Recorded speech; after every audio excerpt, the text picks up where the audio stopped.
Hello, everyone, and welcome to Sharing with Shellshock. I am your host, ShellshockPrime, and right now we are back with yet another episode. And this week we are going to be talking about Kirby, and we got two returning guests joining me. We got MichaelMacaw. Welcome back.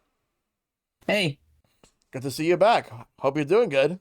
yeah, I'm doing well. How are you doing? I'm doing great tonight. I'm Cool, glad that cool. you're back on, and same thing with you, Shad. Welcome back too. Thanks. Glad to be back. How you doing as well? I'm doing all right. Thanks. That's good to hear. So we have a lot to talk about tonight in regards to Kirby. Kirby is a series that Nintendo has produced since 1992 for the Game Boy. In fact, yesterday was actually the 32nd anniversary for Kirby. Yeah. Yep. Can't believe that he's already 32. It's crazy how I was just a little kid when Kirby was first released in stores, and here we are now. Yeah, I was too young to even be aware of Kirby when he first came out. So It was one of my earliest games, as I'll cover in a little bit. Yep. yeah. But first, before we talk about Kirby, before we get to the Kirby discussion, MichaelMacaw, remind us what type of content you do. I'm a streamer, mostly variety type. I also do voiceover work whenever it comes my way. Yeah, I stream most nights on Twitch. Yep, that's good. And you, Shad? I am also a streamer. I stream 2 to 3 days, usually a week on Twitch, as well as I upload the VODs or sliced up versions of the VODs onto YouTube. And I'm a variety streamer. I do a lot of Nintendo content, but some other content through like Steam and stuff. Yeah. A lot of Pokemon, a lot of visual novels at this point, a lot of randomizers. Mm-hmm. Very good. So now here we are. We're going to talk about Kirby. So yeah, April 27th, 1992 was when Kirby's Dream Land released in Japan. We got it here in August of that year. And now here we are. So many different games. I pretty much lost count of how many Kirby games are there, including spin-offs, but we also got an anime that released in 2002. And personally speaking, this series does hold, I do hold a special place in my heart with this series. I really do love this series a lot. Including spin-offs, we're at 39. 39? 39 Kirby games. I actually kind of thought it was more. Yeah. Well, that's not including like the re-releases, but it is including stuff like Superstar Ultra. Okay. That's fair. So, we'll go into the first of the questions that we have for the topic. What is your first Kirby game, Michael? Well, as I mentioned earlier, I actually started with the very first Kirby game. I don't quite remember how I found out about it because this was in the days before I was subscribed to any sort of gaming magazine like Nintendo Power. 1992, I wasn't even 5 yet when it was announced. I was 5 when it came out, but I do remember going to a Toys R Us or a Bradley's with my mother, and she just bought it for me. And I don't know why. I think I just I must have seen an advertisement for it somewhere or a commercial, and thought the idea of having a character that could fly around the screen was pretty cool. So I asked my mom for the first game, and when it came out, I got it. All right. Very good. Because it was that's pretty much something that I know that a lot of people will probably say their first game would be that if they were born in the early 90s. But what about you, Shad? Kirby, it's nebulous because that's one of my earliest games back when my memory of my games is not very solid. It wasn't my first, but I did very early on. I was probably maybe 6 or 7. Got a Game Boy, and not my first game, but my first game was Tetris and Super Mario Land. I got, but one of my first games was Kirby's Dream Land, and I don't think I really got into it though until the Super Nintendo with Kirby Superstar. Yep. and that's a good way to get into the series. Because that was the one that I really got into. But my first one was Kirby's Dream Land, because I remember someone brought their Game Boy to school, but this was actually in 1995 when someone actually brought their Game Boy to school, and like everybody was taking turns playing the game. I played it for a little bit, and then like, though I only got a chance to play it for a few seconds, and then like they just quickly took the game away from me because like school and the fact that we had to do our work. But I did get to play it like when we had some free time. I was in the third grade back then, and what I remember was we were playing the game, and someone actually beat the game, since that game is actually not that long, but they managed to beat the game all the way through, like beating every single boss, making it all the way to King DDD, and that's pretty much what I remember. Including the extra game? No, because it was, we were in school and we wouldn't have time for that, considering we were gonna get ready for class again. There, yeah. So unfortunately, no extra game, but we did get to see the ending of the game, which was really cool. But yeah, Kirby's Dream Land 1 was my first Kirby game, and I remember finding out about Kirby through like commercials back in '92, because there was okay, so the very first commercial for Kirby, I remember it like this. There was like this strong, muscular Rambo-like character, and then you have Kirby side by side. And at the time, Kirby wasn't pink. Kirby was white, because Nintendo of America had no idea what color Kirby was supposed to be, so they decided to make him white because Game Boy was black and white. Kind of green, but yeah. Well, green, but so and then it's like Kirby pretty much was outclassed by this muscular guy in every aspect except for one thing: appetites. Kirby pretty much sucked him up. I do remember that commercial. Yeah. That was I've seen it recently, actually. I've been watching a lot of old gaming commercials through some other people I watch online. So yeah, I did come across that, and it did bring back a couple memories seeing it. Yep. But it wasn't until when Kirby's Adventure for the NES released was when we found out that Kirby's actually supposed to be pink. He originally wasn't supposed to be pink. Originally, like, he was supposed to be yellow, like, well, not really supposed to be, but he was suggested to be yellow by Shigeru Miyamoto, but they decided against it because he looked too similar to Pac-Man. So they went with pink. And honestly, I feel like pink suits him very well. And after that, like, I remember, like, I've been wanting to play Kirby games, but I didn't really get a Game Boy until like way later. Like, yeah, it was Sakurai who wanted him pink. But Miyamoto wanted him yellow, or at least suggested it, but pink, honestly, we did get yellow Kirby later down the road, but pink is the primary color for Kirby. So that's the thing about Kirby. We had multiple games where it's just the first game is also the only one where like you can't actually be able to absorb any powers. Like, you don't gain powers, because Kirby's Adventure was the first one to get the powers. They did have powers of a sort, though, not from enemies, but they did have some different like abilities you could get from like food. Yeah, or like if you see like a bomb, you could suck it up and just spit it out. Yeah, That's clear a whole room out. Yeah, but overall, yeah, Kirby's Dream Land was my first Kirby game that I've ever played. So there's that, and that's pretty much the common theme for the three of us today. Like, Kirby's Dream Land was our first. So now let's talk about our experiences with the Kirby games and the Kirby series. So Shab, we'll start with you. Like, since like there's the games, there's anime, and whatever else that they like merch or whatever. Yeah, I mean, I mainly experienced Kirby through the games. I did see a tiny bit of Kirby right back at you, but I wasn't really into watching shows a lot at the time. Yeah. And I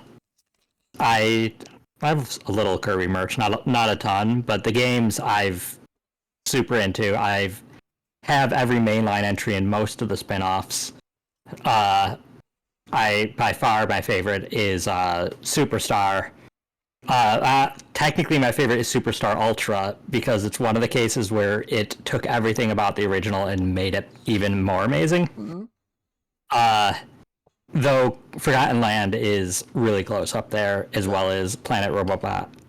But we will definitely And talk more about the favorite games later on. yeah, but overall, yeah, I've spin-offs too. I had a lot of the Kirby spin-off games I got into. I had Kirby Pinball Land on the Game Boy. I was really into the Kirby Dream Course. Overall, like I mainly experienced it through the games, but I have most of the games and really love the series. Yep. Yeah. What about you, Michael? So my experience with Kirby was a little different because I even though I was on board at the very beginning, I kind of missed like a large chunk of his games in the middle. I never had gotten any of the other Dreamland games. Didn't get 2, didn't get 3, didn't get Adventure.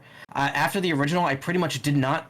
The only way I experienced the series was through spin-off games, which honestly to this day it makes me think that like Kirby's kind of one of the best series to get spin-offs just because some of them were so engaging and fun. I had Kirby's Block Ball and Kirby's Star Stacker, Yeah. and I think that was kind of my introduction to both like a breakout type game and also like a match 3 type game. And I think that's why I find both of those genres so appealing now because I just had so many good memories of that series making those games fun. Yeah.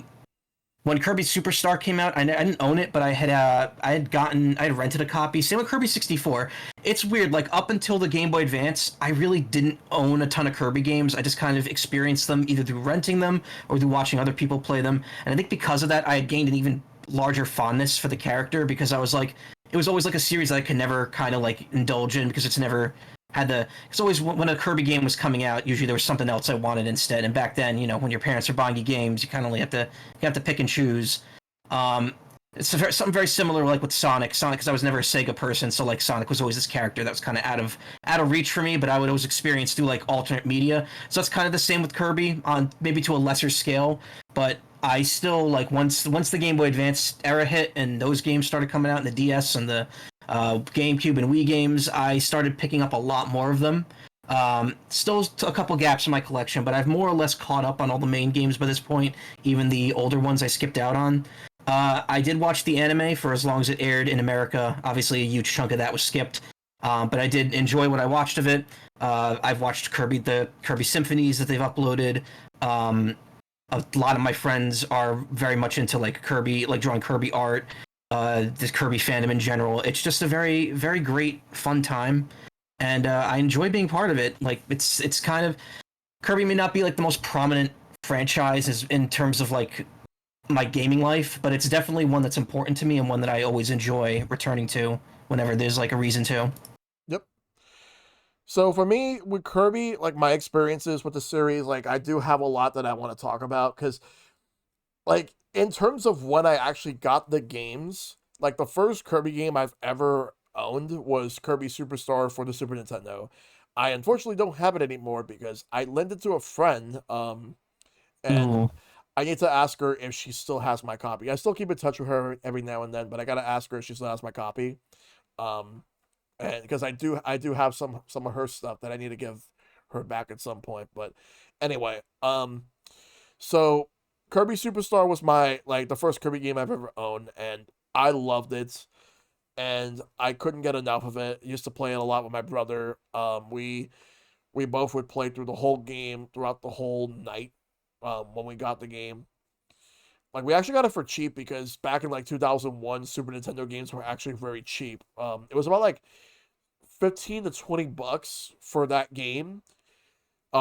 Which now it goes for a lot more, but back then it was actually reasonable, and we played it. We had a good time with it. Because I remember playing Kirby's Dream Course, not Dream Course.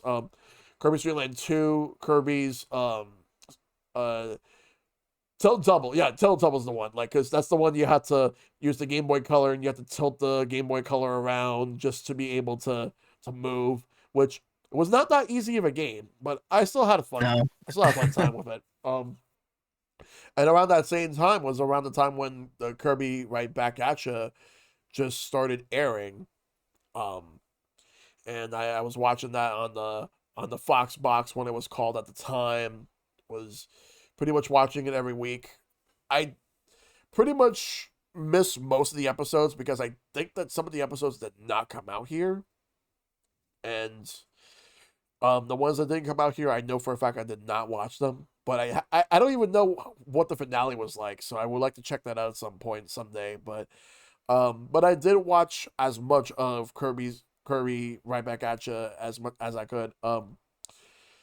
Let's see, the next Kirby game that I actually got. I unfortunately did not get any of the Kirby games on the GBA during the GBA era because, again, like you, Michael, I had to pick and choose the games I wanted. Like, Yeah. and the main series that I was mostly interested in was Pokemon, like Pokemon Ruby, Sapphire, and all that. That generation, as well as playing Fire Red, Leaf Green. yeah, and Emerald. I also got Zelda: Link to the Past, Four Swords. There's a couple other games that I got as well. But unfortunately, Kirby was a series that I skipped. It wasn't exactly intentional. It's just picked whichever games you wanted more than the others. And although at that time, we never bought more than one of the same game. The reason for that is because whenever we get one game, my brother and I we always share it. So that's one of the main reasons why we never got Kirby and the Amazing Mirror, because we would have to get two copies of the game and then in order for us to play together, which my mom was not too keen on that because she doesn't like buying the same game twice. Pokemon was the exception because one version and a different version and all that, but Kirby, buy the same game twice. At that particular point when my mom was still paying to buy like whatever games we wanted, we just had to pick and choose what we wanted at the time. So unfortunately, that wasn't an option, and I ended up not getting Nightmare in Dreamland. I never know. I don't know why I never got that one, but because that's a remake. Because I thought it was a completely different game at first until I found out it was a remake of Kirby's Adventure. Yeah. I didn't have an NES, Yeah. so I wasn't even aware of Kirby's Adventure. I just thought it was a new game, and I really remember the commercials for Nightmare in Dreamland. Yes. Yeah. But and I unfortunately missed out on Kirby's Air Ride. I regret not getting that game. But, Same. But again, when you were on a budget, you had to choose which games that you wanted. But yeah, it's like it because I was considering getting that game, but I ended up going with Mario Kart Double Dash instead, which I would say it's a solid choice. Yes. I agree with that. I mean, I didn't get Air Ride, but Air Ride, man, I personally enjoy Air Ride more than Double Dash, but I do think that it was probably a better choice to get Double Dash. I think there's more appeal to it. Yeah. Air Ride, though, is a really fun game, and I definitely recommend picking it up if you could ever find a copy of it, or if it ever gets re-released. Nintendo, come on, Yes. you know you can do it. Let's see that game. GameCube NSO, please. GameCube NSO for Switch 2, please. Please. And I got a little deep cut. So remember the e-reader? Yeah. There was an e-reader card that lets you play like this Kirby, like one of those block puzzles, like with like the one piece that's missing. Mhm. The music for that is one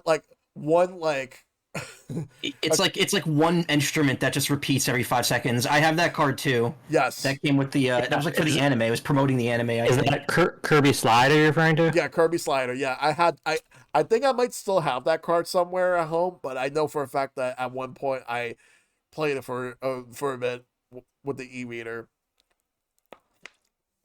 And what I remember also is that I think the next time I bought a Kirby game wasn't until when I started buying games on the Wii's Virtual Console, and that's where I played Kirby's Adventure all the way through, and I love that game. I felt like while Kirby's Dream Land was a really good entry to the series, like a good start, Kirby's Adventure was where it was really good, like really that good. That introduced us to the Kirby we would know. Yes, ongoing, thanks to the copy ability. Like the copy ability, it expanded on the fact that King Dedede wasn't really a villain; he was just selfish. But in this case, he actually had a motive to not to stop Kirby from getting the warp star. He usually has good Star Rod. intentions. Yeah, he had good intentions. It was also the first game where Meta Knight showed up, and a couple of other characters in that game, but it was a good game. And I I did get Kirby Superstar Ultra, but not at launch. I actually got it years after it came out, for $20 at GameStop used because because GameStop. Um, let's see. Aside from that, like I think that because I know I got a couple other games. I got the Kirby's Epic Yarn. I got Kirby's Return to Dreamland on the Wii. I actually got it digitally through Wii U. I never owned the physical copy of the Wii game, but I did, however, get Kirby's Dream Collection, which I'm still happy to have that one. Like that's how I actually played Kirby 64 for the first time, all the way through. And Kirby's Dream Land 3. I never owned Kirby's Dream Land 3. You didn't miss much. I did. One of the weaker ones. I disagree, but I'll talk about that in a bit. Like, cause I remember like playing it through NSO. And to be honest, of the Dark Matter trilogy, I'm gonna say this right now. Kirby's Dream Land 2 is probably my least favorite of the three. My favorite is 64. But I was buying more Kirby games afterwards. I got Triple Deluxe much later on, because back when Nintendo used to give out discounts for like your birthday, which at the time I thought it was kind of lame that they gave out discounts rather than an actual free game, but it's still kind of better than what they do now for your birthday. But anyway, they gave me a discount for any game of your choosing for eShop, and I ended up choosing Kirby's Triple Deluxe because I didn't have it at the time. And this was 2016, the same year that Kirby Planet Robobot came out, and I got that one at launch, and I played it, beaten it. I love that game. Like for the longest while, I loved Kirby Planet Robobot so much to the point where I thought it was like in my top favorite Kirby games of all time. And I'll explain more about that game soon. But aside from like some of the other games, like as I know I bought Star Allies, I bought Forgotten Land and the Return to Dreamland Deluxe. But it's like in terms of merch, I have a few merch. Like I'm wearing a Kirby shirt right now, which my buddy MMG Mike gifted this shirt to me for Christmas in 2022. I have a King DDD plush somewhere. I don't have a Kirby plush, but I would like to get myself a Meta Knight plush if I ever see it at Nintendo New York someday. But I don't really have too much Kirby merch, sadly. But I remember Nintendo Power in 2002, they actually took the first episode of Kirby Right Back at Ya and turned it into a comic. I remember that. This was like about a few weeks before the show first aired on TV.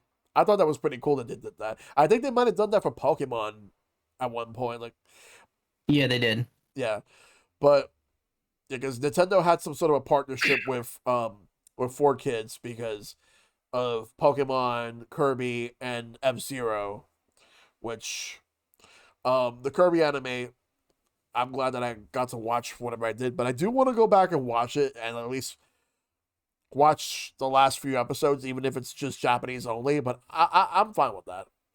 But yeah, my experience is just like Kirby is all over the place, but sadly Kirby was just a victim of whenever like I had to choose which game I wanted, and I would go with something else over Kirby, like, which it's nothing against. It's not even a slight against Kirby. It's just that there's just something else that I just want more than Kirby, and happens to be the wrong place at the wrong time for me. But yeah, so let's talk about our favorite Kirby games, and we definitely have some favorites. MichaelMacaw, we'll start with you. Well, I would say that in terms of like overall favorites, it's really hard for me to choose because they're all so good. Even I would say even at the series' worst, it's still just such an enjoyable time, and it's really hard to like say like, well, this game was definitely like one of my least favorites. There are a couple that definitely fall lower on the scale, but like even then, I still think I had a pretty good time with those. I would say in terms of like the earlier games, Kirby's Block Ball, as I mentioned before, that's even though it's just kind of like a little more of a bit of a complex Breakout clone, it's still really fun. I loved the music in that game as a kid. Just loved the idea, like just the concept of the game was like so addictive and fun, and it really cool to go back to every so often when I was bored. And again, even though I didn't own it, Kirby Superstar just felt like such a step up from the original Kirby because I had not played 2 or 3. And I just really, really enjoyed that whole like multi-game setup. I enjoyed the copy abilities for the first time. It really stuck out to me. It was just this massive collection, and I had so much fun with it. And I was like so upset that I could only rent it, and I didn't have it for myself until years later. We have a copy now, and I have no idea where it came from. Honestly, we just got it at some point, probably used from a Blockbuster before they went out of business. Yep. Kirby 64 is almost the same thing. I never really owned it until the Wii Virtual Console. I just rented it, and because of that, I guess I had a lot more fond memories. It came out during like a summer vacation. Just had a lot of fun playing it, and it was just fun to have this like 3D graphic Kirby adventure with the combination abilities in it. Just really like stuck out to me as like such a cool concept. They've only kind of somewhat revisited it since then, since it was more of an evolution of what Kirby Dream Land 2 and 3 did. So I thought that was pretty cool, but like again, just never something the series really went back to all that often. Mm-hmm. In terms of newer games, I don't really know which ones I'd rank at the very top, but I will say that Kirby and the Forgotten Land is definitely was one of my favorite games of 2022, and I very much enjoyed playing through that. I unfortunately skipped both Robobot and Star Allies, but from what I've seen, I think when I eventually get around to Robobot, that's gonna be up there. I really enjoy Triple Deluxe, and I've seen playthroughs of Robobot, but from what everyone says, it's just so much more fun to play than Triple Deluxe. So I'm sure that Planet Robobot will be up in like the top 5, top 10 somewhere. Yeah. And yeah, I mean I kind of trying to think of like the other spin-offs I've played in Star Stacker. I did play Tilt and Tumble. I would not put that up there as one of my favorites. That was a bit rough for me at the time. It was a bit hard to play. Yeah. I did 100% it though. That was it was an interesting game, and definitely recommend it. Yeah. Wait. Okay. So Tilt and Tumble. It's not that it was a bad time. It's definitely a rougher game than some of the other ones, just due to the control scheme in it and how it's set up. I would recommend anyone with NSO, the Nintendo Switch Online. I believe it's Game Boy, so it's on the basic subscription. Yeah. I believe anyone who has that should check out Kirby's Tilt and Tumble. It works natively with the Joy-Cons. It's a fun experience, if not a little bit of a frustrating one, but I definitely recommend it to anyone who's like looking to experience something a little different. Yeah. And yeah, I think that kind of wraps it up outside of like Kirby's appearances in like Smash Brothers and such. I mean, I've experienced a lot of Kirby games, but there's still a lot of gaps in my collection, so I have a long way to go before I could probably give a definitive tier list of like every Kirby game. Yeah. But yeah, the spin-offs are Kirby's known, as I said before, Kirby's known for its great spin-offs. So most of those you can't really do wrong with. I haven't tried the gourmet race game on the Switch, but I would love to do that at some point, maybe. Oh yeah. Yeah, but those were really good games that you've actually got the chance to play. What about you, Shad? So as I mentioned, the first game I really got into for Kirby was Superstar. I don't remember if I outright got it or if I rented it first numerous times for getting it, because I might have done either. But it's a game that I just played to death and have played to death on every re-release that's ever gotten. It's a comfort game for me, especially because you can go through it so fast if you know what you're doing. But the whole ride's enjoyable, and it's the fact you go through different powers kind of makes it feel a little unique every time.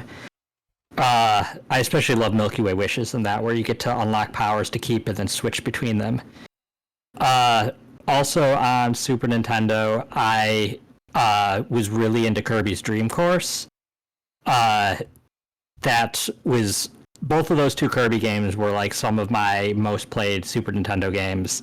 I played Dream Course all the time with friends, and got really good at understanding all the little mechanics there. I think it's kind of an underrated game because it's has some very tight mechanics, and you can do some really cool maneuvers if you know.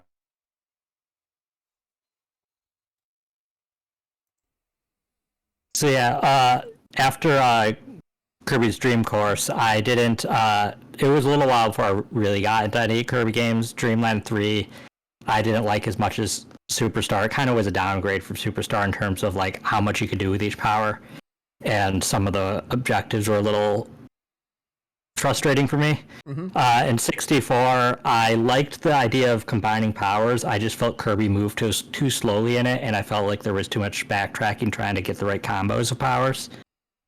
But I like the idea of it. I wish they would revisit it with like a more modern kind of mechanics. Yeah. But other than that, then like I said, Nightmare Nightmare in Dreamland. That was one that I really did get into because I thought it was a completely new game, but it doesn't really change whether it did or not. I think compared to Kirby's Adventure, it had more complex movesets for powers, which is always something I like in Kirby games. After that, I didn't get Amazing Mirror, and I didn't really get another Kirby game until what was the next one I would have gotten? Squeak Squad, which was good enough. But the next time I really really loved a Kirby game was probably Mass Attack. Well, aside from Superstar Ultra, I already said Superstar Ultra is an upgrade of its own.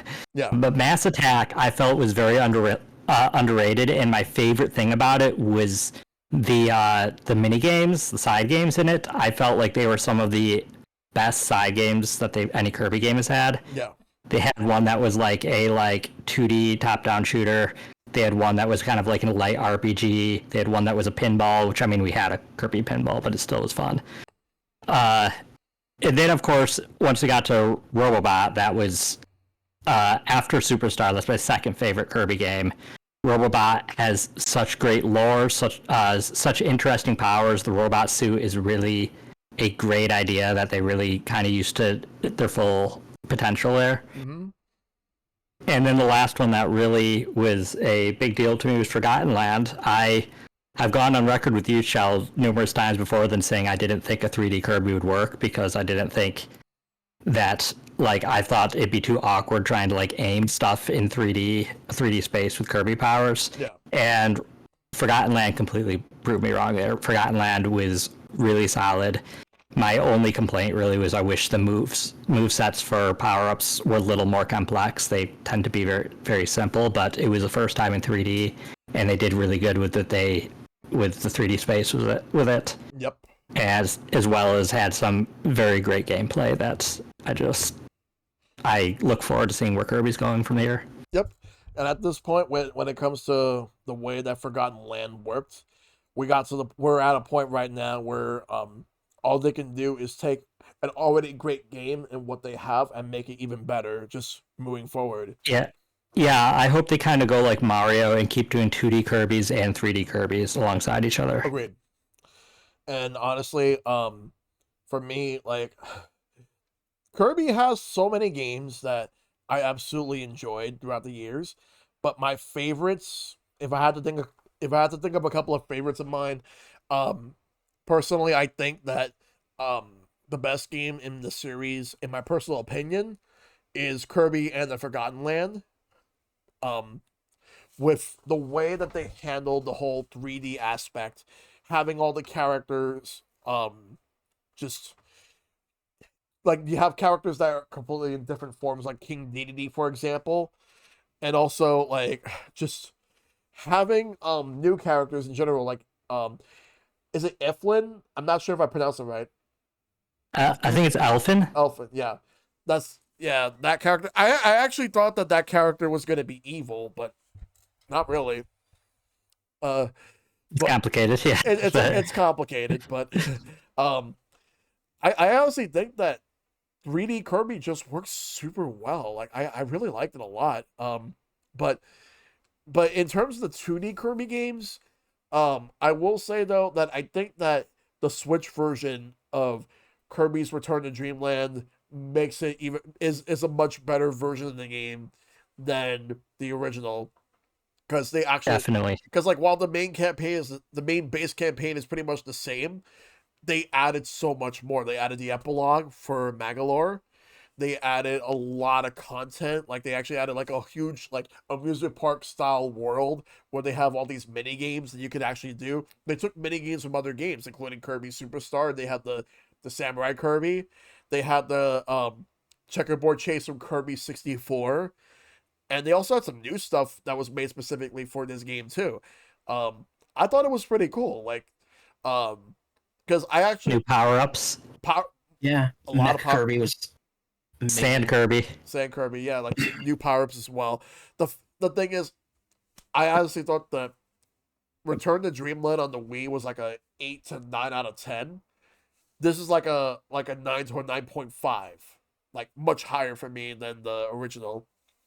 So The original was more of like a maybe a 7.5 for me. That and Triple Deluxe were the two Kirby games that to me felt like the most like middle of the road Kirby. They were really good, but they didn't stand out to me. But they really turned Return to Dreamland into something that does stand out to me. yeah, and I do like the art style a lot more because on the Wii I felt the art style there kind of playing it a bit safe for the Wii hardware, whereas this one they actually did give it like its own style.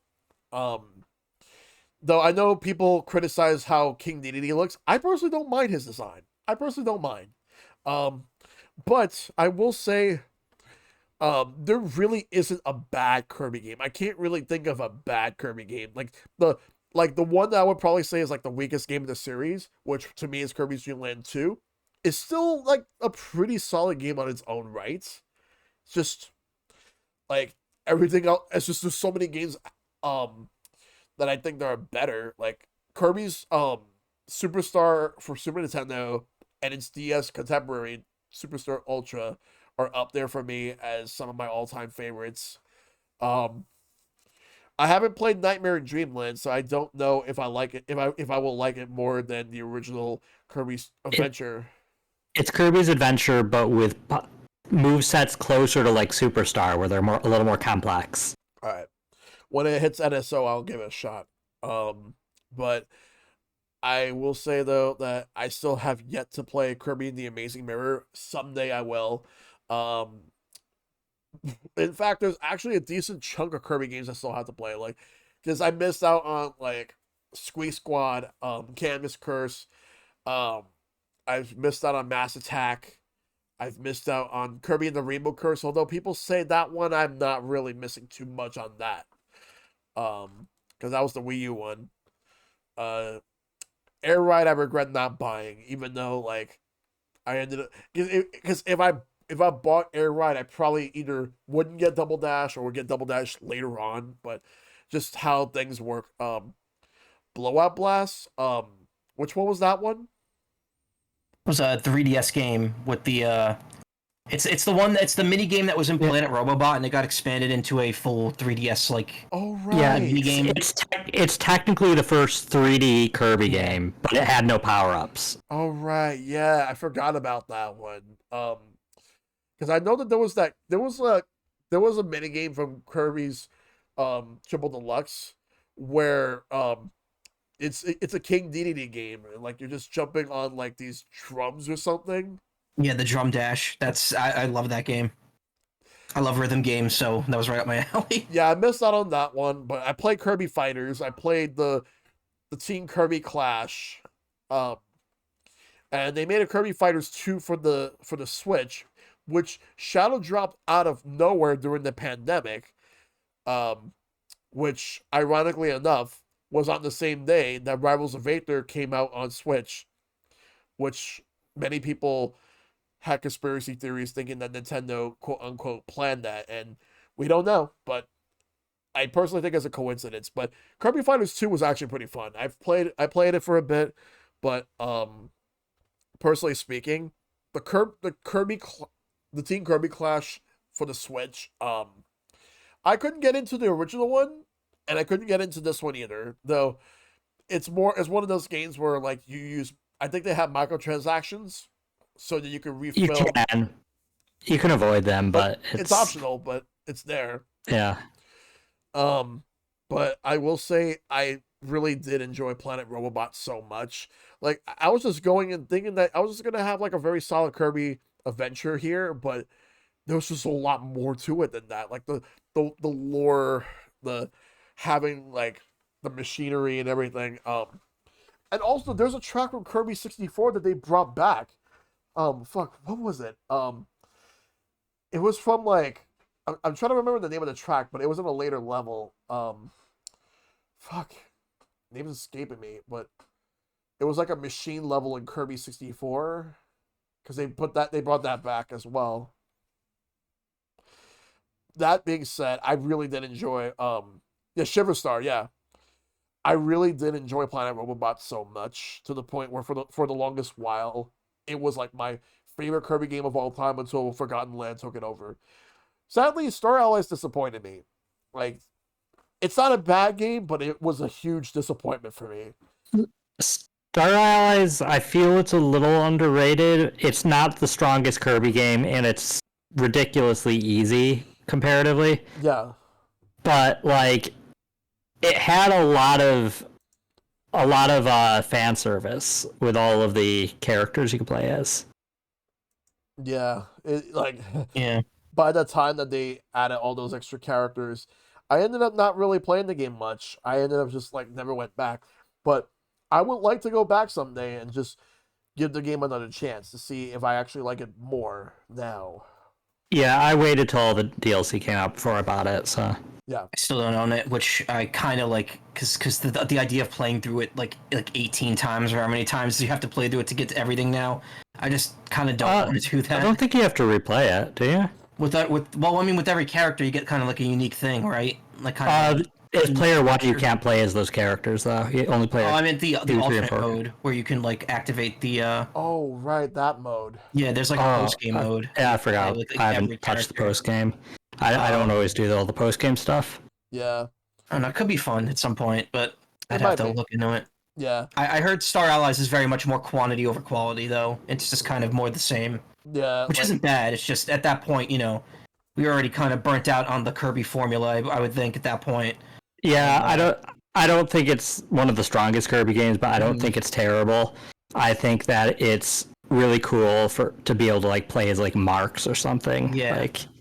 Because I wonder if HAL Labs ended up taking whatever criticisms people had for Star Allies to heart, and that's how we ended up getting Forgotten Land.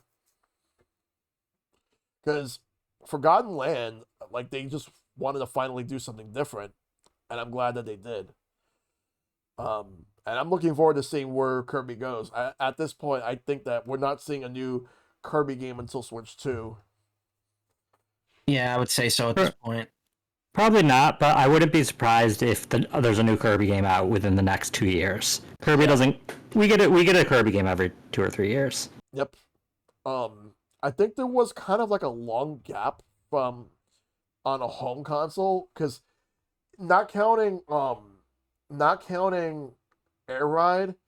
64 to Return to Dreamland was pretty big. Yes, it was. Kirby was mainly handheld during that time.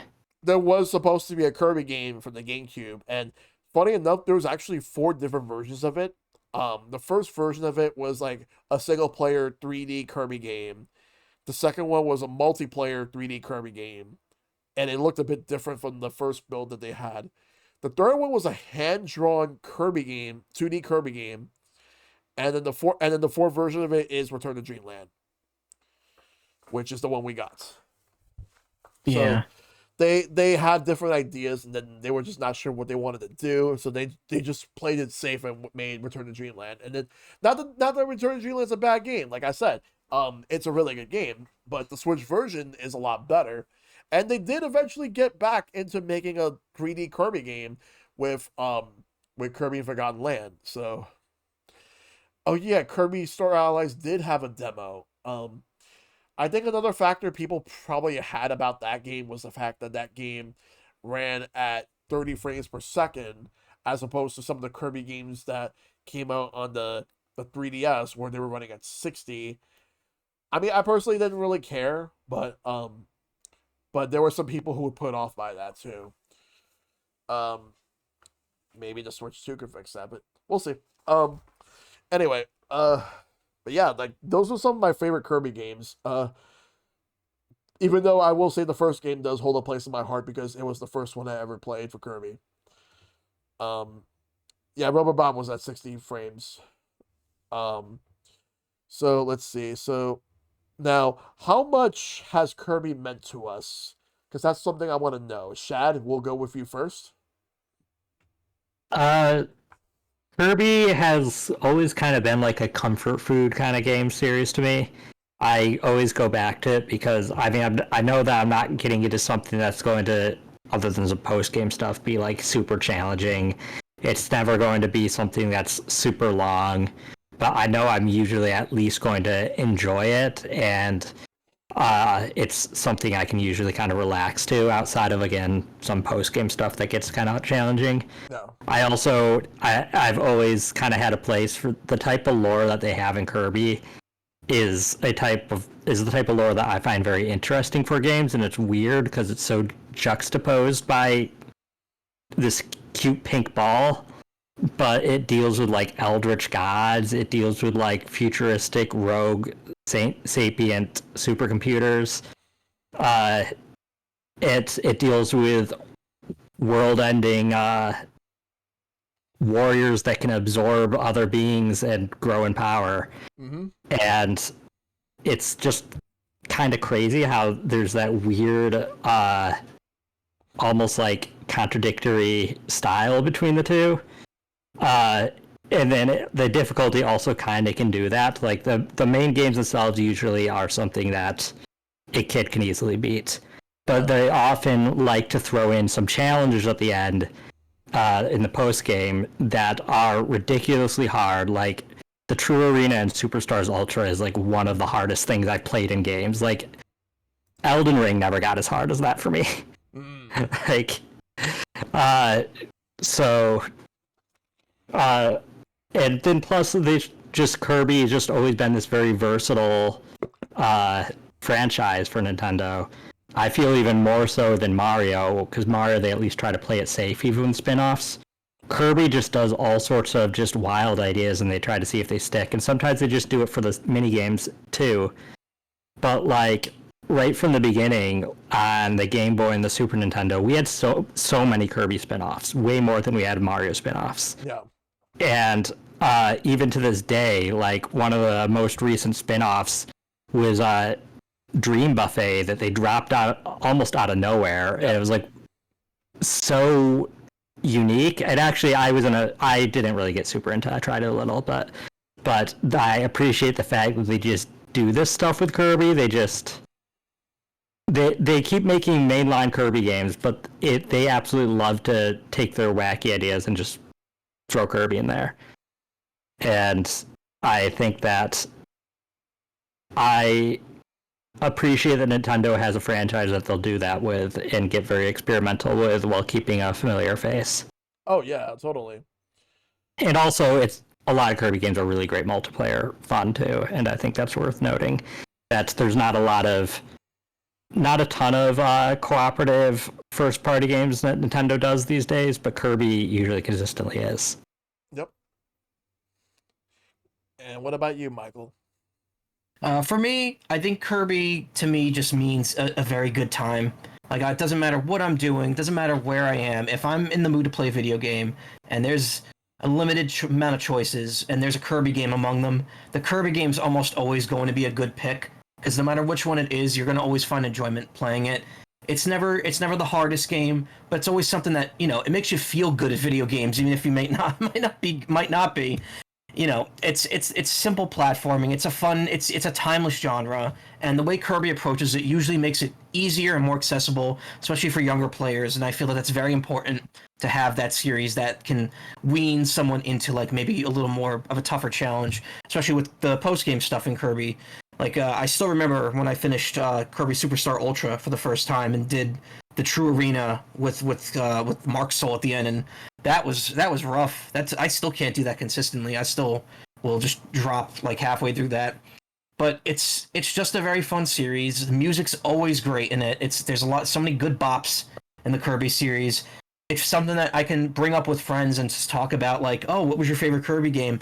And also, again, what Chad said about the lore. There's so much like going on behind the scenes of any Kirby game that you could, like, if you just want to be in the mood to like theorize about it for hours and hours, you can do that. There's so much like story behind the entire series, even if it's just through the as my friends referred to it, the pause for lore that you'd see during boss fights in the later games or like kind of the mid-series games. There's like so much story you could extract from all that, and it's just really cool that the creators of the series are kind of like digging into that a bit more as the series goes on, so that there's something more there for people who've been with it for a long time who might want a little more like substance out of the actual like game and story from it. It kind of reminds me a lot of if you've ever watched the cartoon Adventure Time. Yeah. That's a very similar process to how they set it up, where like the earlier seasons were all cutesy one-off adventures, and everything goes back to normal at the end. And then by the end of that show, everything's connected, and there's like stories from like years and years in the past, ancient stuff happening. It's almost exactly the same way that Kirby does it, and I think that's something that I very much enjoy as someone who's grown up with the series since its inception. Yes. Because, like, they keep connecting everything, especially in the case of Kirby, having this lore, just having all these dark characters that just randomly pop up, and you think at first glance Kirby is supposed to be like extremely cutesy, but there's way more to it than that, a lot more, and I absolutely just love how they delve into like, oh, you should not take this star rod because if you do, then something bad's gonna happen and a nightmare just comes up, or like having dark matter pop up in 3 games, 0-2, having arguably for a game, Star Allies arguably is also dark matter. Infamous blood tier at the end of Kirby 64. Or when you play Kirby Superstar, Marks is incredible as a villain. Like when you fight him in Milky Way Wishes, that was incredible. And sorry, I was gonna say my favorite version of the Meta Knight theme, not the Meta Knight theme, of Marx's theme, is the one that's in Brawl. That's a really good one. Yeah, I think I know. I want to check who composed that. Yeah, I wish I mentioned, but the music in Kirby is also always very solid. Oh yeah, absolutely. People in chat are mentioning Northeast Frost Street. Yes. From Forgotten Land. That is such a good song. That sounds like something, if anyone's played Bravely Default, it sounds like something the composer for that game would make, and the music in that game is like so over the top and amazing. Yeah. It gave me vibes of that game like immediately when I got to that point in Forgotten Land. And I just looked it up right now. The composer for Marx's theme in Brawl is Yasunori Masuda, who composed Chrono Trigger and music amazing. from the Xenoblade series as well. And that's a really good rendition of Marx's theme to me. Like, out of any I've ever heard, that's the best one. Like, they knocked it out of the park. Like, it got to the point where when you fight Marx in Super Smash Bros. Ultimate, they used that version of the theme. Like, it was well done. I thought it was great. I didn't even know Marx was gonna be like a boss in Ultimate in Classic mode, and then like when I was just doing Classic mode, I'm like, I was shocked. And apparently, like he was apparently leaked, but I'm like, I didn't see that leak, and I was just shocked to see Marx. I'm like, yes, I absolutely loved it. Like that was great. And so, in terms of how Kirby actually means to me overall for so many years, so here's my thing. Kirby has always been there, no matter whether if it's a good time for me, no matter if it's a bad time for me, or no matter where I'm at, Kirby's there. Kirby's everywhere. He's been everywhere since 1992. And whether if he's just wanted to have like just want to be cute, want to eat. Like if you take Kirby to like the New York City Nathan's Famous hot dog eating contest, he'll easily dominate it before anyone else has a chance to eat their first hot dog. Eat the table. Yes, he'll eat the table before anyone even gets a chance to eat the hot dogs. But you have Kirby, like, just having all these games just feels so good to me because you have like these good feeling games where obviously, yes, they're cute, but they have like a dark element to them. Having these villains, having this entire lore, um, and the stories are absolutely a lot more engaging than most other stories out there. Like, they actually are not afraid to try something different. Save for a few games, but most games you think that they look like they play it safe at first glance within like the first 2 or 3 levels, but then after that, bam, they hit you really hard with the game. They really do. They like my favorite is still Kirby in the Forgotten Land, but I remember Kirby Superstar being like the first one I really got into, and I just could not get enough of Revenge of Meta Knight. Milky Way Wishes, the Great Cave Offensive was really good. Dynablade. Having multiple smaller games, I think, really made it feel like it was more value to it. I've actually, especially because you could replay them by themselves. Not only that, but also having like crossover, like Nintendo themed crossover games, like the biggest one being Smash, having Kirby being playable since the very beginning, which is another series that Sakurai is known for besides Kirby, and for Kirby to be in every one of them, and then Brawl was the first one to have like more than one character from the series. And Kirby's not only in at more than one of them, he arguably has some of the most work put into his character for them because he has a copy ability for every other character in the game. Yes. And they keep making the hats, they keep giving them the powers for everyone. Like, it's always just a default, like, B move, but it's still, like, the fact that they put so much time and effort to having Kirby with all those hats, with all those powers, it's mind-blowing that they actually managed to pull that off, especially in Ultimate. Like, I get, like, some of the other games, like, they cut characters, but in Ultimate, just having everybody there, the fact that they did that was very impressive. In Ultimate Story also really favored Kirby. It was like basically like Kirby's the most powerful one in the game. Lore-wise. You'd think that the main like character for Nintendo would have been Mario, but in this case they went with Kirby. They went with Kirby because of the fact that Sakurai created Kirby. He didn't create Mario. He didn't create like the Zelda series. No. Kirby.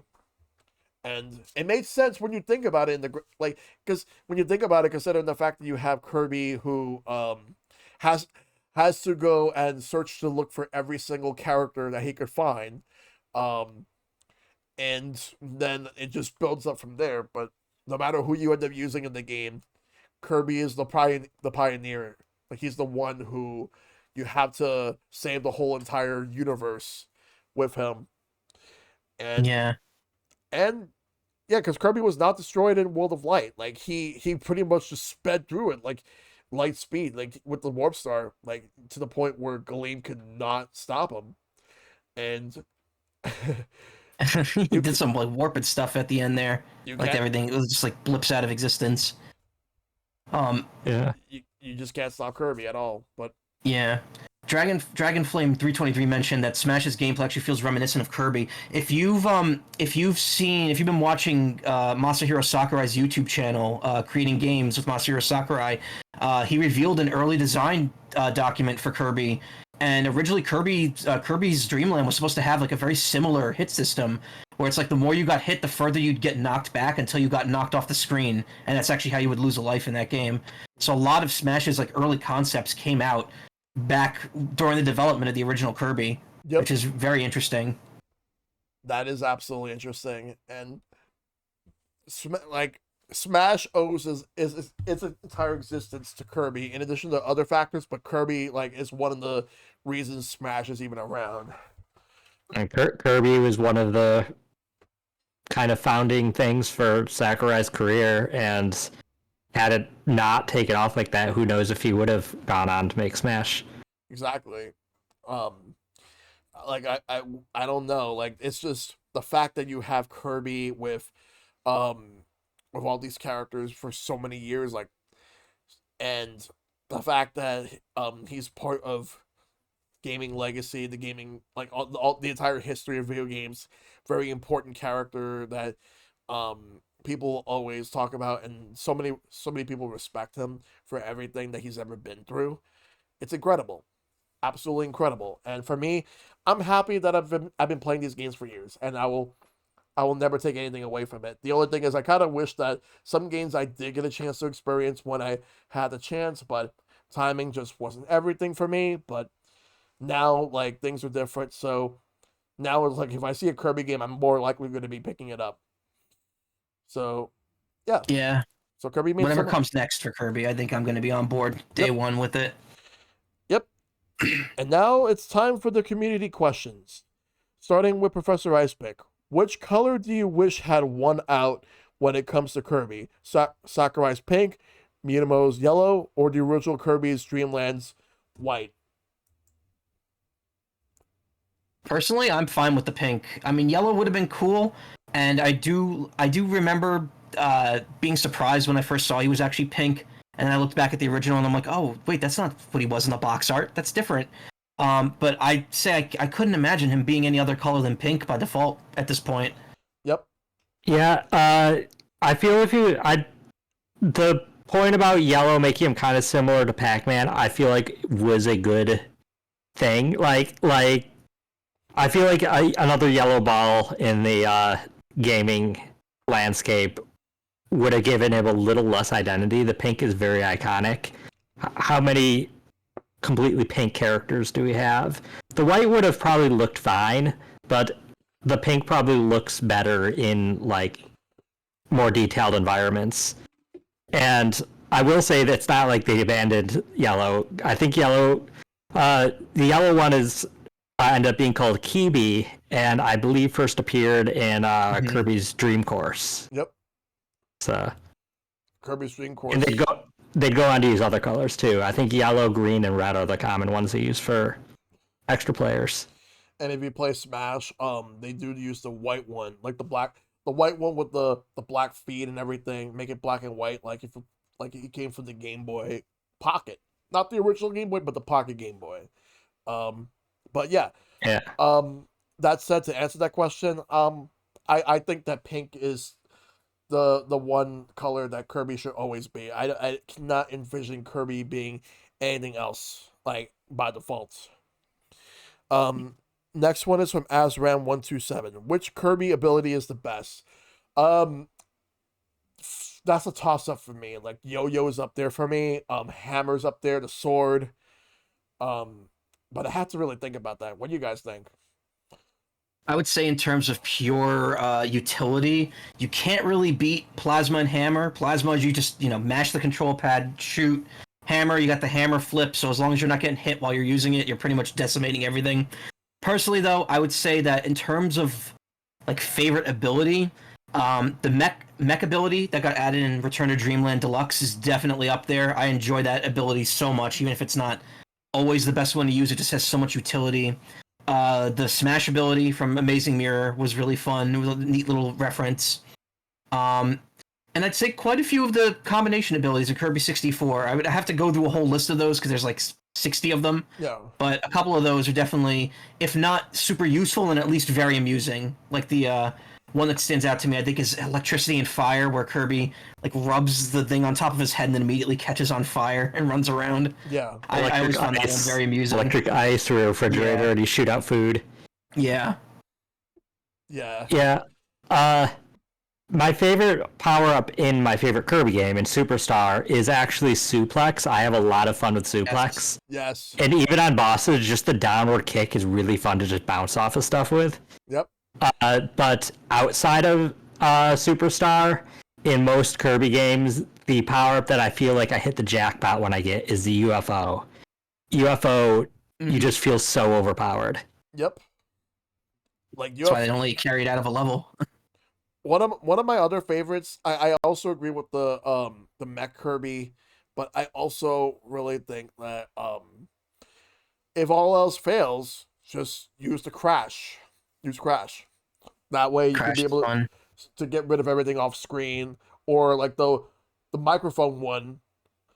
Like I love the microphone one from Kirby Superstar the most. Yes, that's my Same. favorite one. Yes, that was always been something I've I thought was amusing to see. I always thought one of the things he shouts that was Sega.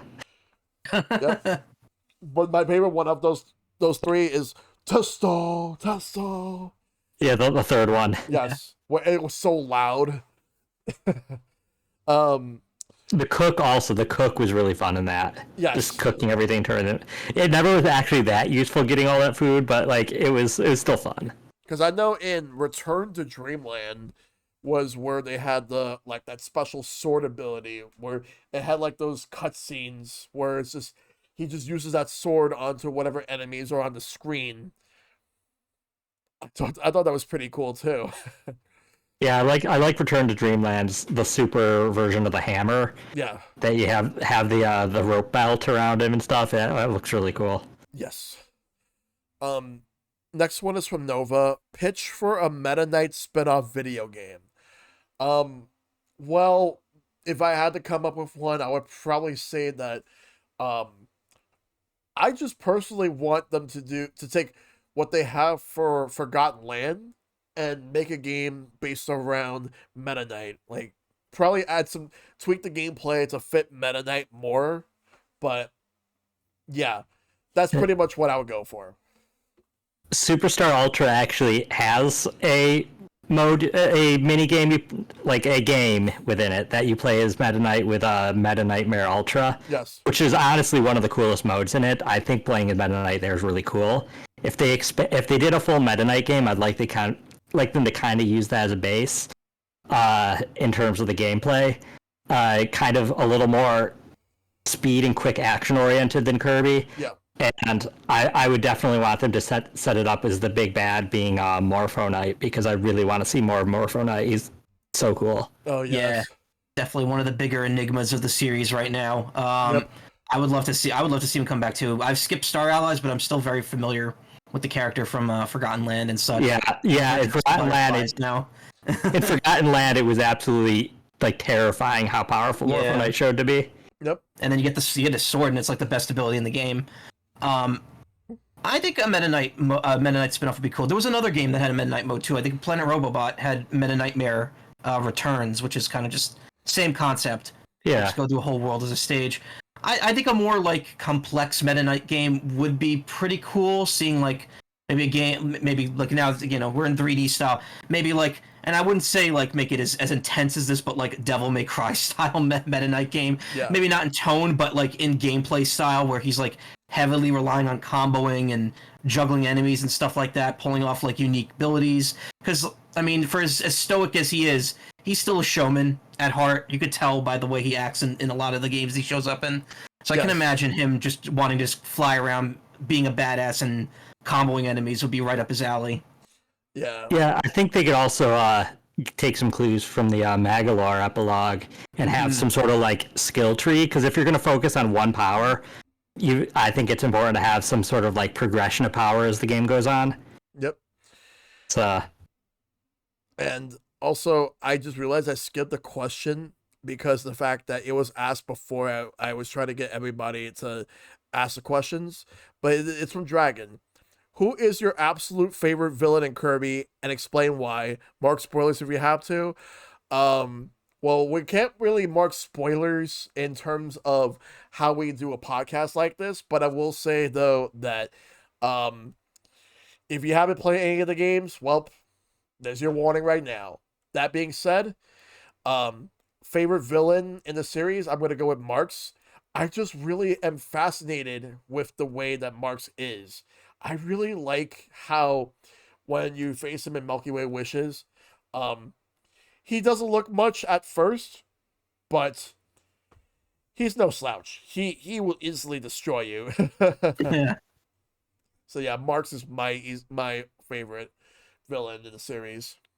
I would say Marks sticks out a lot because, especially for younger players who Kirby Superstar was one of their earlier games. He was probably one of the first examples of like villainous, like double crossing villain twist character. Like, oh, he's trustworthy. All the characters you see at the beginning are trustworthy, and then nope, he turns out to be secretly planning this whole thing behind your back, and he made you do all the work so you could step in at the last moment and become the villain. I do find it funny that Star Allies tries to sweep that under the rug by saying, "Oh, he was just hungry. He was very hungry, and that's what drove him to do that." I'm like, sure. That's about the complex. Like Marks was an enigma, and like I kind of consider him an insane villain, and so I could buy that he just is just out of his mind and will react extremely to anything. Yeah, the thing is he never really had like a redemption kind of over the series. Like Magalore, yeah, we saw him make a turnaround and become somewhat of a good guy. Mark just kind of showed back up in Star Allies and was like, okay, I'm with you guys now. And it's just like, okay, Kirby doesn't hold grudges. That's fine. Yeah. I would say that Dark Matter is definitely just the concept of dark matter and how it extended over multiple games was really cool. All the later games having like these again story driven kind of villains was really neat. The whole thing with Stardream and Haltman in Planet Robobot, even though I haven't played that, just the fact that it ties all the way back to Kirby Superstar in like this really cool way for that dedicated fans would get like a big treat out of. I loved that. Loved the the alien in Forgotten Land. Forgotten Land more just stands out with the fact that it's like the setting is kind of like a post-apocalyptic Earth kind of thing. Yeah. Which a lot of people kind of guessed was the case with Kirby series in general. And I mean like every villain kind of has their own like appeal to them. I would say that overall probably Dark Matter is my favorite just because of its prevalent nature over the series. But you never know. If I play Star Allies, I might feel differently because I know that the final boss of that game kind of has a big tie-in to everything in the series. Yep. I mean, it's hard for me to pick. Marks is definitely one of my top contenders. He's just this weird, terrifying clown-like thing. But and Dark Matter obviously has all the deep lore of how it may be connected to Kirby and stuff. But the two big that really compete for me, one is Galactic Nova, the Stardream, all that. The weird alien AI that slowly becomes sapient as you fight it and like is making like cat sounds. That kind of almost disturbed me, and I was an adult at that point. That was like, what the heck is this? It was like borderline nightmare fuel, which is normal for Kirby as a final boss. But like, and the connection to Superstar there, making that mean that there could be more of these things out there is just cool and scary, and I hope they revisit that. And then the others I've already mentioned, Galactic Knight. Like Galactic Knight is such an enigma. We know that it defeated Morpho Knight. We know that Morpho Knight defeated Galactic Knight, who was previously the strongest warrior in the universe. So, and Morpho Knight like defeats these bosses by like instantly absorbing them. So like, I want to know what Morpho Knight is. I hope they touch on that. There's some appeal of the enigma, but I think that's possibly my favorite. Oh yeah. So the next question is from Epic Man. Would you want a new Kirby cartoon, movie, or TV show? And if so, what would it be about? Well, if they're gonna make a Kirby movie, they're gonna have to really come up with something original specifically for the silver screen. You would need to have like a plot that it's probably going to be more like some of the other games. Like, I think they'll probably make it closer to the Dark Matter trilogy, where at first everything seems all hunky-dory and everything.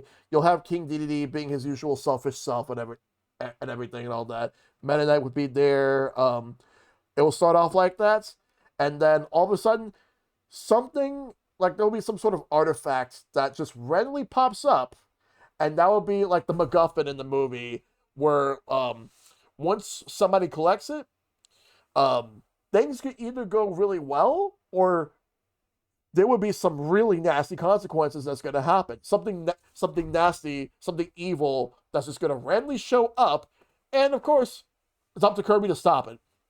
But he would have to find that MacGuffin to use it as a way to save the entirety of the world and all that. Um, that's pretty much my movie pitch. I can't really think of how like in detail like it will work, but I just summed it up to the best I could for that. Um, TV show, basically more the same as like Right Back at You, but probably in CG. Um, and it'll probably look more closer to like the modern games like Forgotten Land or Return to Dreamland Deluxe. That's pretty much my TV and movie pitches for Kirby. Yeah, I'm honestly not the type to watch a lot of shows, so that part I probably shouldn't even give an opinion on. I don't really care too much. A movie, I don't watch a lot of movies, but I would see a Kirby movie if they had it. I feel like if in the current movie climate we're at, if they wanted to do a Kirby movie, they need to make it appeal to families, including parents that have never don't know anything about Kirby. They did that with Mario, they did that with Sonic. They would kind of need to more or less kind of explain Kirby rather than just have it open up with it assuming you know who Kirby is. And the plot would have to be not too deep and not I don't think it could go as dark as the games go necessarily to appeal to families. So like I feel like they'd probably have to kind of explore Kirby's origin a bit, even if they don't fully explain it. And they would probably go with the basic of the big bad is DDD. I don't think they'd want to go any more complex than that. Oh yeah. At least for a first movie. Yep. I think yeah, the key issue overall with trying to make like extended Kirby media is simply that Kirby himself, like, yeah, he's a very positive, happy-go-lucky creature, but he doesn't have a ton to his personality on his own. It's really, that's why, like, with Kirby Right Back at You, a lot of that show was kind of leaning on the supporting cast and some of the original characters in it, because there just wasn't a whole lot that Kirby himself could do until a battle was happening, and then he would come in, get the copy ability, defeat the monster, and then finish off the enemy, or or finish off the episode rather. I feel that if we wanted to do like a Kirby show or a Kirby movie that was more based on like a game, it would just need to kind of be geared towards the people who already know Kirby. Because even if they tried doing like an origin story with Kirby, because the thing is, like, even Kirby in the games, his origin is never really fully elaborated on, and I think that's very much by design. Yeah. So I'm wondering, like, what would happen if we tried doing like a movie, be it with Illumination or anyone else, and they tried like explaining who Kirby was and where he came from. Like, would they have to make up something new, or would they try to lean into what's already there and go a bit deeper with the story? They could pull a Sonic and be kind of vague, but just kind of imply stuff. Yeah. I would almost imagine it would be kind of like how the newer Sonic movies do that, where it's just a completely separate iteration of the character. Yeah. But I don't know. I don't really have any ideas for how a movie would play out. It would probably be something. Nintendo would probably go more along the lines of like the Illumination Mario movie route, where it would just be kind of like the basic setup with King Dedede being the villain. So yeah, I would agree. It would probably be something like that. Yeah. Though, if they don't get Illumination, I have thought of another animation studio that probably could do it. If they were to get DreamWorks to do it, I'd be interested in seeing how DreamWorks does Kirby. Or if they decide, you know what? Let's take a studio from Japan that can actually work on a Kirby movie.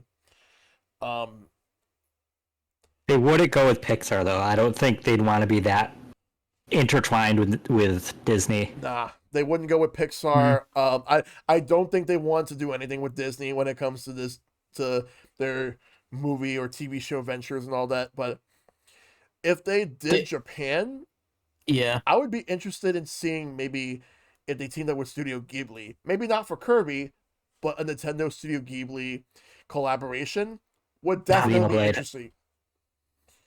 It was Xenoblade. That's off topic, Yeah. but Xenoblade. Yeah, I could see that.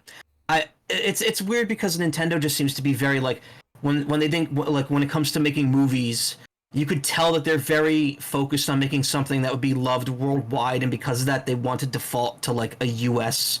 or American studio. I think that's kind of like their mindset on it.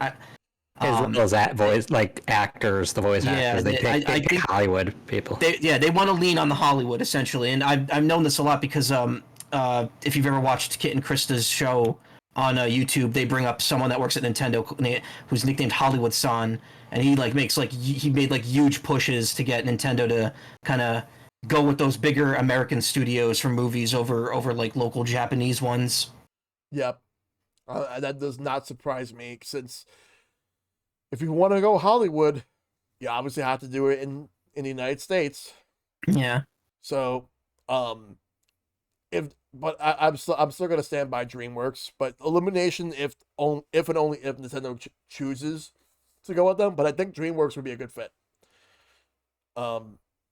Next question is from Dari. Design your most epic Kirby transformation. Okay, you want me to design my most epic Kirby transformation? Okay, I got something for you. So, I'm going to come up with a new power-up that Kirby has never had before.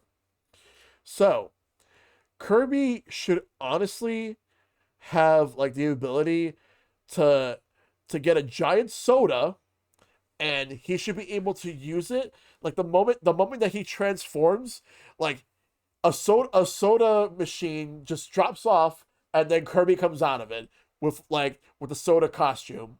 And then if he were to have like obviously his attacks would be soda based, and by default the soda that they're gonna go with is cola. And after that, what will happen next is if there was like a super version of that attack, let's just say he would take himself, because the soda bottle, he would shake, and then the fizz comes out and explodes on all the nearby enemies.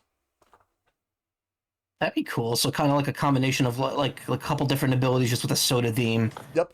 I can see that. I mean, I feel like that's kind of how a lot of newer Kirby abilities are already done. Like Sand in Return to Dreamland Deluxe was definitely kind of just, there were a lot of elemental abilities in that game already. They just kind of combined a few of them, give it like a sand motif. So I feel that something safe like that could work. I think there's been a lot of like interest. I think the more out there Kirby abilities are the ones that I think we should see more of. Like we had Yo-Yo, we had Clown Kirby, we had what was the other one? Bell Kirby. Yes. I think, and I don't think this would be too far of the realm of possibility. Fortune Teller Kirby or like Tarot Kirby. Yeah. And each of his directional movements and charge attacks based off of a different one of like the major Arcana cards and have like a different effect on the field around him. I think that'd be cool. And maybe like one of his like combo attack, he could like whip out a bunch of cards, and they kind of like get long, like the row of cards maybe get longer or something like that. Like he kind of like a smash attack almost, where he's like whipping something forward. I think that'd be a cool idea. It's kind of the first thing that comes to mind when I think of like what kind of out there abilities have we not done with him yet, and I think that could be something cool. Yep. That would actually be nice too. I did take a glance at the questions in the Discord before the stream, because just to make sure that there was anything that caught me too off guard. And this one was actually one that I had to like think ahead of time, because I was like, a lot of my instincts I kind of feel are covered.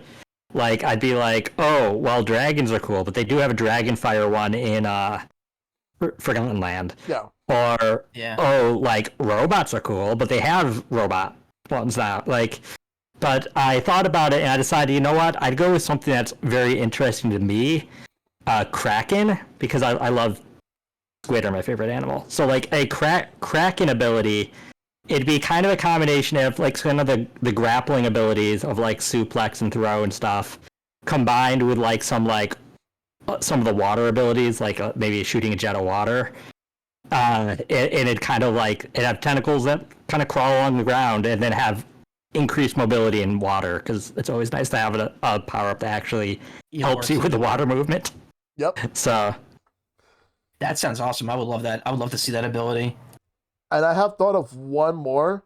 Um, I call it like Titan, or this would basically be Kaiju Kirby. And the reason why I bring it up is because there's a T-shirt out there where like you see Kirby destroying cities. I'm trying to find the image of it, but I thought it was funny. You could design a Kirby game around that, around like Titan ability or like kaiju abilities that are like the big boss fights or something. Yep. Yeah, because I actually thought that was pretty cool, but then like people actually made some pretty cursed stuff, and It's internet. it's the internet, so of course this is not the same thing, but this is basically the idea that I have right here. Basically that's the idea that I have. It's obviously not gonna look like that, but it's just to show like how it would look like if they decided to go in that direction. Ugh. Personally speaking, I don't want them to use that design. But Yeah, it looks a little grody in the back. yeah. Anyway, let me go check the next question. All right, the next one is from Gray54, aka let's DM the chat. What got you guys into Kirby? Was the games? Oh, we pretty much answered that, but long story short, the games for me. Yeah, games. Games, yeah, Yeah. exactly. Because that's pretty much what it comes down to, the games. Mr. Ben asks, has there ever been a particular genre of game you would have wanted to see, like such as a Kirby RPG that you think might have worked? You know, I would like to see a Kirby RPG. I think that could actually work. I did mention that Mass Attack, one of the many games I like in there, was kind of an RPG style thing where you level up to get stronger and you get more Kirby's. Yeah. Uh, I of course, being somebody who loves RPGs, would absolutely like. I'd go for any franchise I like, taking a shot at RPGs. Though I don't fully know how I would handle a Kirby RPG. That I'd be interested to see how they would do that. I wouldn't mind to have a bigger Kirby rhythm game. Because we have the one that was kind of the smaller game that was based off of the mini game on 3DS. But like having like one that kind of has songs, like dozens and dozens of songs throughout the series, and has kind of some depth to it. That I think that'd be cool. Yep. Yeah, I agree. I'm a big rhythm game fan. Like, I love. I wouldn't say this formula necessary for it, but I love theater rhythm. So like if One of we the could get best. like a big like Kirby rhythm game made by Indie Zero or something, I would absolutely love that, even if it was like the same type of gameplay. Just because Kirby has such a great backlog of music that could be used for like a theater rhythm style, like massive rhythm game. As for RPGs, definitely agree with with it being a possibility. I've seen a lot. I've seen an artist on Twitter who's done mock-ups of screenshots from essentially what if Mario and Luigi was a Kirby series instead, and it's Kirby and Waddle Dee instead of Mario and Luigi, and they're fighting like Kirby enemies, and it looks so like the arts, like that Mario and Luigi art style for the GBA looks so up Kirby's alley in that style. So I would have loved to see like a game kind of like that, same deal too, with like kind of timed action commands and all that stuff. I think that would work really well with Kirby. Yeah, you could. It'd be interesting because Kirby could have the flexibility of getting power-ups, but then you could have like Meta Knight and DDD as other characters to give different abilities. I will say though that if anyone ever thinks a Kirby multiverse would work, the answer is no, it would not. If Kirby crosses dimensions, the other dimensions are other Nintendo series. Those are the other dimensions that are parallel. I have one more idea. It's a bit more long shot idea, but a Kirby like monster collecting and battling game where you get the different enemies and you can like level them up and battle them. Yeah, that would be nice. I would like that. But my main idea for like a Kirby game for like a genre he's never actually had before, personally speaking, I would actually like to see them do like a Kirby game where it's 100% like a side-scrolling beat 'em up, and he's not allowed to be able to suck any of the enemies. Instead, he has to think outside the box with how he actually does like fights any of the enemies, how he stops them. And ironically enough, I would actually have Kirby use some sort of a box. I'll find a way to make it work. And also, Yeah. I'll say this real quick. So that design that I posted for you guys to see, Shad, Michael, that wasn't what I Yeah. had in mind. This is what I had in mind.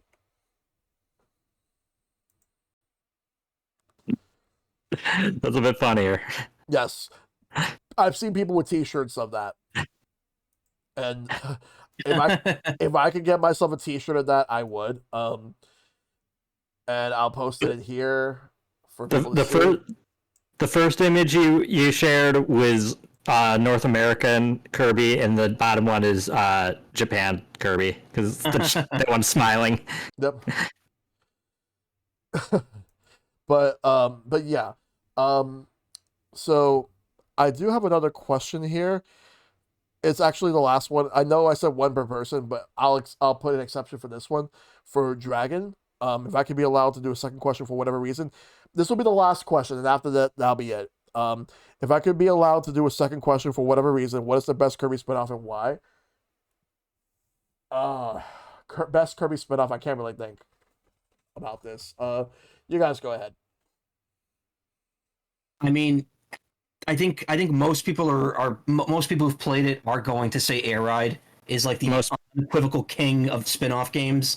Personally, I did really enjoy it. It's a very large, content-filled game. You could be playing it for months and still not finish it. It's very fun, very accessible. Personally, my favorite, and I've said this a couple times before, is Block Ball, just because it was my introduction to the breakout like type games. It's just got very fun music, a very interesting setup to it, and it's just a fun little like you could kind of shut your brain off and kind of play type game. Yep. Yeah, I I haven't played Air Ride yet, so I can't give an opinion there. Mine still, as I said previously, Kirby's Dream Course. It was one of my favorite games on Super Nintendo, and I spent so much time learning the intricacies of curving the balls, bouncing them, using the power ups to manipulate your movement. I think it has a lot of depth that isn't apparent when you just first pick it up because it's a little confusing and not very well explained at first. Mm-hmm. Let's see. So for me, I have a couple of ideas. So one of the ones I would probably say in terms of my favorite of all time for spin-offs, I will probably have to say, I think I know for a fact that I spent a lot of time on Kirby's Pinball Land. It's not my favorite, but I did spend a lot of time on it. Good one. But I'm gonna have to go with Kirby Fighters 2 is one of them. And the other one I'm gonna go with there was another one that I'm trying to think of. Kirby's Block Ball was fun, Star Stacker was pretty fun as well. Oh, Kirby's Avalanche. Even though it's just Puyo Puyo, Kirby's Avalanche. I still have fun with that game. I'm sure that's a lot of people's introduction to Puyo in general, so I can imagine that game's held in pretty high regard. I was a Mean Bean guy myself, so Yeah. I was more on the Robotnik end on that spectrum, but still love Puyo Puyo. Yeah, because for I, go ahead. oh God, no, you go first. I was gonna say for those who never grew up with a Sega Genesis and never got a chance to play Mean Bean Machine, but you had a Super Nintendo, Kirby's Avalanche was was the introduction to Puyo Puyo. For me, it was Mean Bean Machine, but Kirby's Yeah. Avalanche, I couldn't get enough of it. Like I have fun with that game. Yeah, I do want to give an honorable mention to Canvas Curse, which I think is a spin-off. I've never heard anybody call that mainline. It was one of the early DS games that made me like really enjoy the gimmick of the touchscreen and the stylus and the things you could do with it. Yep. Yep. Very good. And that's actually going to do it for the podcast tonight. But before we start signing off, Michael, where can we find you? You could find me at twitch.tv/MichaelMacaw. Also on YouTube, Michael Macaw and Michael Macaw Stream Archive, where I upload stream stuff. I'm also on Twitter and Blue Sky, also at Michael Macaw, Instagram as well. Pretty much anywhere. If you enter that name, that's going to be me. Most of the places, as long as there's stuff there, it's probably going to be me. I also occasionally do speedrun charity hosting. For right now, I'm doing it mostly for Fastest Furs. They're going to be doing a live event from Atlanta in 2 weeks. I am not going to be at that event. I'm not going to be part of that event, but still tune in anyway because community that's near and dear to my heart. Yep. And that's twitch.tv/fastestfurs. Yes. And what about you, Shad? You can always find me on my Twitch channel, ShadJV, as well as you can find videos on YouTube under ShadJV, and I'm on Twitter and Blue Sky, though those are just post updates and when I go live mostly. But yeah, and so currently I've been doing Apolojustice and Zelda Randomizer, so feel free to tune in if you're into that stuff. Yep. And of course, as always, you can find me at ShellshockPrime pretty much here and everywhere else in the internets. Like, I'm pretty much almost everywhere that you could think of, like Twitter, Threads, Blue Sky, Instagram, TikTok, Discord, everything. I'm pretty much everywhere that you could probably imagine. I will say though that we do have an episode next week. Next week is going to be episode about backlogs, and that episode we have Paperlink64, the Arcade Bear, Mr. Redbeard, and Retro Gaming Backlog to be a part of that episode. I'm looking forward to talking about backlogs for like a good while next week. It's going to be interesting. So yeah, like that's next week's episode for Sharing with Shellshock. Alrighty. Well, to Michael Macaw, to Shad, thank you both for joining the podcast tonight. It was a lot of fun. Thanks for having me. It was fun. Thank you. Yeah, no problem. Like, I'm looking forward to having you both again in the future. But until next time, everybody, that's Sharing with Shellshock. I'm gonna roll the credits, so take care, and y'all have a great night, everybody. So as always, make sure to take care of yourselves. Be awesome. Stay awesome. Tell your loved ones you love them. Check them on them as always. Fight for lasting peace, and I'll see you guys next week for the next episode being backlogs and you. And we all have a good night, everybody. Good night. Take care. Yep. Yep.